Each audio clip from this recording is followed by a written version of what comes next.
We have returned from our trip to Indianapolis just in time for this first November edition of Friday 5. A big thank you to Nebraska Corn Board, who presents this Ag News recap each week. We have a super special guest to present our #1 story. So Hannah, let's get right to this week's countdown. Last Saturday at the 91st National FFA Convention and Expo, 6 members were elected for a year's service as National FFA Officers. The primary responsibility of national officers is to serve the organization in local, state, and international activities to inform, motivate, and inspire FFA members. The newly elected officers are Luke O'Leary from California, Lainey LeBlanc from Louisiana, Adrian Shunk from Michigan. In addition to Shea Booster of Oregon, Jordan Stowe of Alabama, and Ridge Eubanks of Oklahoma.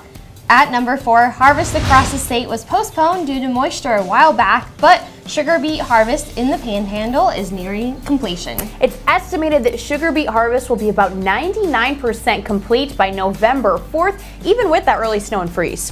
And at the middle of our countdown this week, the EPA announced that it's extending the registration of Dicamba for 2 years. This extension is for over-the-top use to control weeds in fields for cotton and soybean plants engineered to resist Dicamba. U.S. Secretary of Ag Sonny Perdue said, quote, "It is important that the EPA has decided to renew the registration because it presents farmers with options." And at number 2, the Department of Ag is investing $39.6 million for 128 projects to increase access to job training, educational, and healthcare services in rural areas. Ag Secretary Sonny Perdue also stated that 4.5 million residents in 40 states and 3 territories will benefit from that funding, and 5 of those projects will actually be right here in Nebraska. The assistance supports infrastructure improvements, housing, and community facilities. And to present our #1 story this week is our special guest. Okay, either we're having some technical difficulties or Bones is a little camera shy. So we'll take it from here. Halloween festivities took center stage this week for folks of all ages. Of course, a big staple of celebrating Halloween is receiving what seems like pounds of candy, and we all know that those individually wrapped goodies have to come from somewhere. So the chocolate and chocolate bar starts at cacao tree beans. The beans are roasted to bring out the chocolate flavor we all know and love.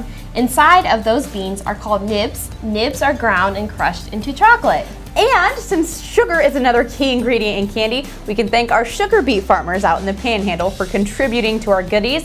And the sugar can also come from sugar cane. Well, that's an unwrapped version of our Friday 5 presented by Nebraska Corn Board. Next week we'll be on the road, and why? Well, you'll have to stick around to find out. Until then, have a great weekend. This is Mike. Mike likes his car. Mike likes to save money. And Mike likes to breathe. So Mike fills up with E15 with 15% American ethanol. The clean octane in E15 gives Mike the performance he wants from his engine and the clean air he wants for his family. Better yet, E15 costs less at the pump. Higher octane, cleaner air, lower cost. E15 sure gives Mike a lot to like. Discover E15 with American ethanol.